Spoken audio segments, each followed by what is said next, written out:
Welcome to Movie Recall. In today's video, we will be going through the 1985 movie Commando. It's time to recall. Let's get started. Turn on subtitles and spoilers ahead. The movie starts and we are taken to a suburban area where we see two men driving in a garbage truck. It is a little unusual for the people of the town because the garbage truck does not usually arrive this early in the morning. The scene then changes to a bedroom where we see a man named Lawson sleeping in his bed. When he hears the garbage truck outside, he is a little weirded out because it is too early. He gets off the bed in an annoying manner and goes out with the garbage can to take out the trash, but when he goes out, he realizes that the men driving the truck do not really seem like garbage men. This is when both of these guys reveal themselves to be Cook and Diaz, who are trained killers. Both of them take out their guns and shoot Lawson multiple times, dropping him dead right there. Cook and Diaz later make their way to the car showroom where they try to make a deal with the former military guy named Forrestal. They get inside the vehicle and get out of the showroom by crashing both Forrestal and the windows of his showroom. The scene then changes to the sea where we see a former commando named Bennett getting on his boat. As he sails away on his boat, he notices Cook and Diaz standing on the shore. Their eyes lock up, but then Cook goes on to take out a device and pulls out the antenna. As he does that, a bomb is detonated in Bennett's boat. The big boat is blown up, indicating that Bennett has been killed by the two. All these people getting killed by Cook and Diaz are former military men.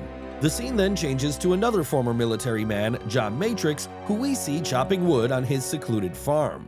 He seems like a family guy as we see his little girl sneaking up on him from behind. This is his daughter. John then spends some playful time with his little girl and prepares breakfast. As the two are eating, John hears a helicopter approaching his farm. As John looks on, the helicopter lands right where John is. Major General Franklin Kirby gets out of the helicopter and goes on to tell his men to keep a watch on the area. John then goes on to greet the general, and as they take a walk and catch up on what has been going on with them, Kirby tells him that all the other members of his former unit have been killed by unknown mercenaries. John's daughter goes near the helicopter as she is fascinated by that, and Kirby's men, Jackson and Harris, say hello to her, and they make sure that the little girl is well guarded. Kirby then makes his way out to investigate who is behind this attack, but he does leave Jackson and Harris behind to make sure John is safe. Just as the general flies off on his helicopter, John looks around him and can sense that something is not right. He right away grabs his daughter and lies down in its living room as Diaz and Cook appear and start shooting at them. Amidst the shootout, Harris is killed right away, while Jackson also gets hit, but he is still alive. John then goes on to tell his little daughter named Jenny to right away hide in her room, and the girl gets underneath her bed. John himself right away sneaks out of there and manages to get to the shed where he keeps all his weapons. However, when he gets back to his house after getting his hands on the weapons, he finds Jackson dead, and he is horrified to learn that his daughter has also been taken already. This is when Diaz shows up in front of a very angry John. He tells John that they now have his daughter, and if he has any wishes of seeing his daughter alive, he has to cooperate with them. Diaz's men in the meantime have already gotten in their car and driven away. John ponders on what Diaz has just told him for a moment, but decides against doing anything for them and right away goes on to kill Diaz. After killing him, he gets out of the house and a chase begins. John manages to catch up with them, but it does not really go his way as he ends up getting caught by multiple men. This is when we see Bennett. It turns out he had not died in that explosion back when Cook and Diaz seemingly blew up his boat. It is also revealed that Bennett has actually been working with these people. He tells John that he has always held a grudge towards him because John had Bennett thrown out of the Commando unit because he was too violent and went against the rules. John is told that all that is happening to him and his daughter right now is payback for what John did to Bennett back then. John is then shot, but it is just a tranquilizer. Bennett orders his men to put him in the truck, and the next thing we see, John is lying on the table and he has been chained tightly so that he is not even able to move. When he looks around, he sees Bennett's men standing around him and staring at him. He is taken before their commander, Arias, a former South American dictator John removed from power. Arias blackmails John into carrying out a political assassination in his home country of Valverde, where he wishes to lead a military coup. They make it abundantly clear that saying no is not an option for John, and if he tries to screw them over, he will never see his daughter again. John, having Jenny's life on the line, agrees right away. The next thing we see, he is at the airport with two of their men. One is Sully, who is supposed to keep an eye on John. He has to make sure that John gets on the plane, and the other are Henriques, who is to work as a guard with John, and he too has to make sure John finishes the job. He is going to fly alongside him to Valverde. Just as John is about to enter the airport, Bennett shouts at him from behind that if even one of his men misses giving him an update, John will be responsible for that and his daughter will be killed. John goes on as planned. He takes his tickets like a normal person and gets on the plane, making it seem like he is going to get on with Bennett's instructions.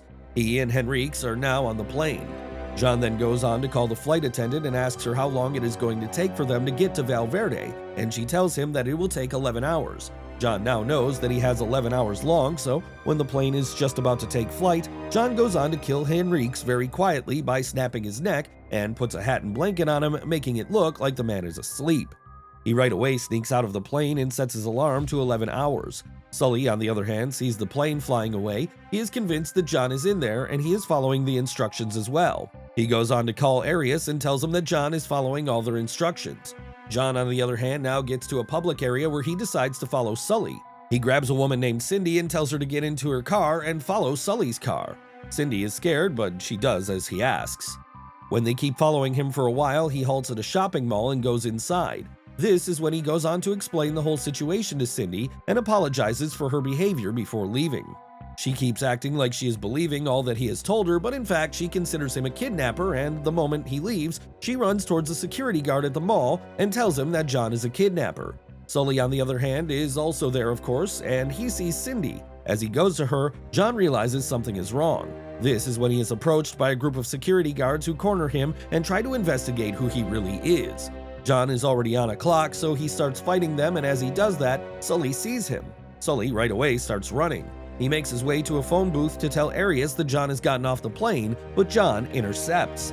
John goes on to rip off the entire phone booth, making sure Sully is not able to make a call.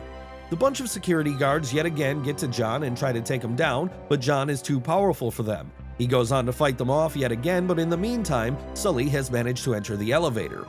When John is also about to get to the elevator, Cindy sees what is actually going on. She realizes that she has made a big mistake, and just as one of the guards is about to shoot John, Cindy quickly gets to him and pushes him off the stairs. The guard gets pissed at her and tells her to freeze right where she is, but she does not listen to him of course and runs away. She is now a fugitive too for attacking the guard. John, on the other hand, takes advantage of the distraction and keeps following Sully, who is now in the parking lot. He gets in his car and drives away while John himself gets into Cindy's car and follows him. On the way, he stops the car as he sees Cindy running from the guards. She also hops in, and now the two chase Sully. Cindy goes on to ask him many questions, but he is quiet. He focuses on chasing Sully as he zigzags his way out of a bunch of cars on the road. He finally catches up with Sully and he starts shooting at them. John, however, does not back down and he keeps ramming his car as he tries to get him off the road. John finally manages to flip Sully's car, but he himself crashes Cindy's car right into a pole. John then goes to Sully. He takes the keys to a motel room from him, and the next thing we see, he is hanging Sully upside down right on the edge of a cliff. Sully begs for his life, telling John that he can take him to Cook, and Cook knows where John's daughter is. John is smart. He has the motel key, so he already knows where the meeting is being held. So he goes on to let go of Sully, throwing him to his death into the endless ditch. Cindy and John then get into Sully's car and make their way to the motel. The scene then changes to Arias, whom we see driving Jenny to a secluded villa of another dictator. They go on to lock the girl there and walk away. On the other hand, John goes on to show the picture of his little girl to Cindy, telling her that he has to find his daughter before her captors realize that something is wrong. They get to the motel room and search the whole room. This is when Cook also shows up and knocks the door. John then goes on to make Cindy open her shirt a little to make it seem like Sully brought her to the room to have some fun. She opens the door and Cook walks in. As he talks to her, John shows up from behind and attacks Cook. Cook fights for his life, but John is too powerful for him. He tells John that he is a former Green Beret, but John does not give a crap about that and finishes him off right away. He and Cindy then go out and spot Cook's car. Both of them start searching his car as they look for some clues. Cindy then goes on to find a receipt on which an address to a plan hangar has been mentioned. John and Cindy then make their way to this location in Cook's car, and John realizes that it is the same place where he woke up when they first brought him after tranquilizing him. John then goes on to break through the roof of the building as he searches the area. He realizes that a grand operation has been going on here, and many weapons have been smuggled by the rebels who have been working for Arias. He then makes his way into the control room where he comes across a rebel. He takes no time in knocking him out and then opens the window to let Cindy inside as well. There he comes across a map where some locations have been highlighted. Both of them conclude that Jenny is being held on an island, so they decide to go there right away. They learn that there is a seaplane which they can use to get to this island as quickly as possible. John says that he is going to have to do some shopping before they get started on their mission. The next thing we see, John is breaking into a weaponry where he goes on to steal the best guns and many kind of explosives as well. He even goes on to take a rocket launcher, which shocks Cindy too. However, before they are able to get out of there, the police show up and John gets arrested. Cindy, however, is in the car and she follows the police vehicle in which John has been taken. She uses the rocket launcher on the police vehicle to break John out of there. Arias, on the other hand, is seen asking John about the exact time of John's arrival in Valverde. Arias is worried because he expects trouble from John, but Bennett tells him not to worry about it, telling him that he is more than sure that John is not going to do anything that would risk his daughter's life. On the other hand, after commandeering a seaplane from a nearby marina controlled by Arias, John and Cindy land the plane off the coast of Arias' island hideout.